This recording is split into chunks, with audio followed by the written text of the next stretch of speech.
highly recommend every student taking a few full-length practice tests before taking the official exam. This way, it will help you learn the format of the test, see the question types, and get familiar with different concepts that show up on the ACT.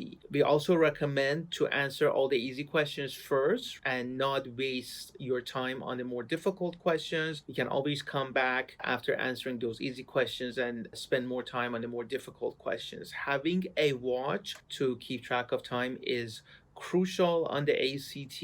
And if you don't have time to get to all the questions, given that there's no guessing penalty, we recommend to take the last 20 to 30 seconds on each section to make a guess on those questions you definitely did not have time to get to.